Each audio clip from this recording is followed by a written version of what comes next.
आगरा सुधार सेवा समिति के पदाधिकारियों ने रविवार को प्रेस वार्ता के दौरान चौंका देने वाला खुलासा किया है। समिति के अध्यक्ष एवं सुप्रीम कोर्ट की अधिवक्ता शीतल राजपूत का कहना है कि सुखराम विश्रोई एंटरप्राइजेज एसबीआई फर्म ने मानकों के विपरीत काम किया है।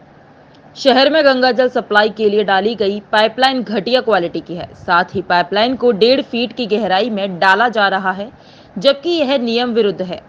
उन्होंने कहा कि गंगा जल को टंकी तक पहुंचाने वाले पाइप और टंकी से घरों तक सप्लाई किए जाने वाले दो अलग अलग क्वालिटी के पाइपलाइन हैं, लेकिन फर्म मालिकों ने मानकों को धता बताते हुए घटिया क्वालिटी की पाइपलाइनों का उपयोग किया है।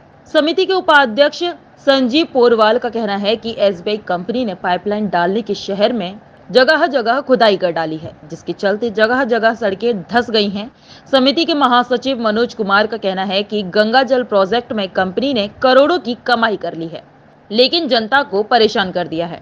जनता करीब 2.5 साल से परेशानी में जीवन व्यतीत कर रही है। इस संबंध में कंपनी के खिलाफ आगरा सुधार सेवा समिति के मंडलायुक्त, जिलाधिकारी, नगरायुक्त समेत संबंधित अधिकारियों से शिकायत की है। अधिवक्ता शीतल राजपूत का कहना है कि जल्द ही वे सुप्रीम कोर्ट में याचिका दायर करेंगी।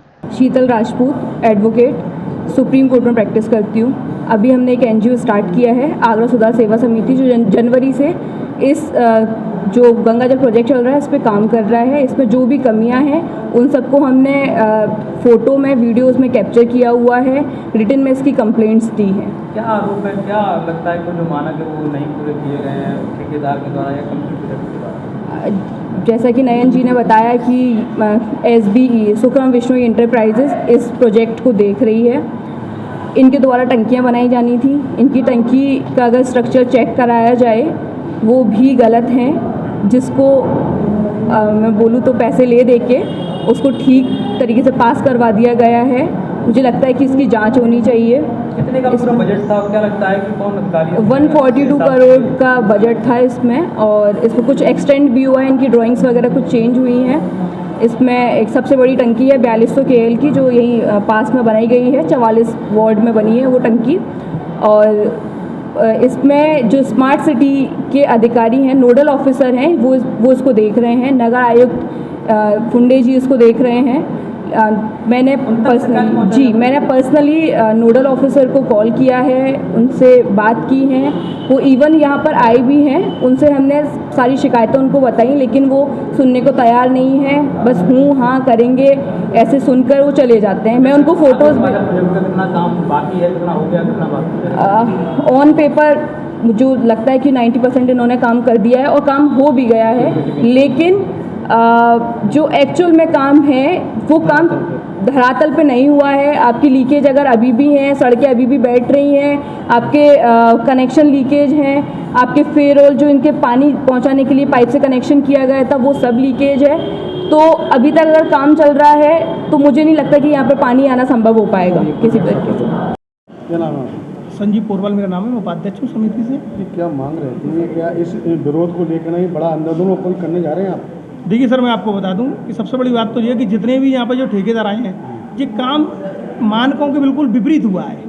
अब ये मानकों के विपरीत किस वजह से हुआ है ये हमारी समझ में नहीं आता है। अधिकारी को कंप्लेंट देने के बाद भी मानव के विपरीत हो रहा है, मीडिया को संबोधित करने के बाद भी मानव के विपरीत हो रहा है। सारा काम सत्ता में के लोगों को भी विपरीत हो रहा है। हमने ऐसा कोई विभाग नहीं छोड़ा, ऐसे कोई नेता नहीं छोड़े जिनको हमने ये बताया ना हो कि साहब ये मानक के विपरीत ये कार्य हो रहा है, आप इस काम को देखिए, लेकिन कोई सुनवाई नहीं है। अब लास्ट में आकर हमको लगा कि हमें लगता है कि सबसे बड़ा चौथा स्तंभ जो है वो मीडिया है।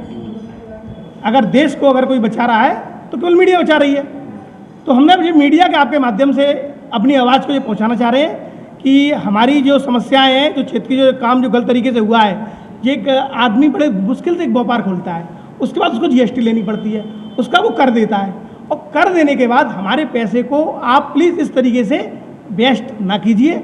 बस यही हम अपनी बात हम कहना चाहते हैं। नेता का क्या हाथ है इसमें, कोई रोल है किसी नेता का? नहीं सर, इस सरकार का नेता तारा का तो हम इतना नहीं कह सकते कि इसका रोल है, लेकिन हाँ इतना जरूर कह सकते हैं कि अगर हमारी सुनवाई नहीं हुई तो हम इसको हो सकता है कि एक धरने के रूप में इसको आगे इस कार्य को बढ़ाएं। सरकार के द्वारा जो पारित मानक था, जो मानक सर दिए गए थे ठेकेदार को, उससे बड़े पैमाने पर इस ठेकेदार द्वारा समझौता किया गया है। कोई भी लाइन मानक के अनुसार नहीं डली, कोई भी जो गंगा जल के मीटर लगने थे वो भी अपने मन से इन्होंने कहीं भी लगा दिए, कहीं लगे हैं कहीं नहीं लगे हैं, और लाइन डालकर कोई टेस्टिंग नहीं हुई।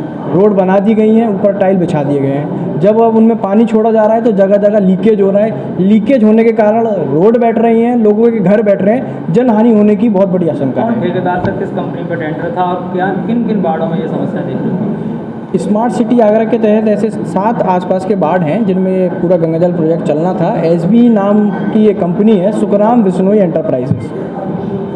आगरा में जगदीश बिश्नोई उनके भाई हैं, वो यहाँ देखते हैं, पर कोई भी कंप्लेन अगर उनको करी जाए तो कोई सुनवाई नहीं होती है। यहाँ तक कहा गया है उनके द्वारा कि आप जो करा जाए कर लो, हमारा कुछ नहीं होगा। संबंधित विभाग के अधिकारियों से कोई शिकायत दर्ज की? संबंधित अधिकारी जो स्मार्ट सिटी के हैं उनको इनसे अवगत कराया गया है, लिखित में अवगत कराया गया है, पर कोई सुनवाई उनके द्वारा भी नहीं हुई। क्या मांग करते हैं? हम ये चाहते हैं कि ये जो पैसा सरकार का पैसा है, ये हम जैसे टैक्स पेयरों का पैसा है, और इसकी ऐसी करोड़ों की बर्बादी ऐसी हो रही है, ऐसा ना हो। मानक के अनुसार काम हो, जो काम जैसा वहाँ व्यवस्थित है वैसे ही होना चाहिए।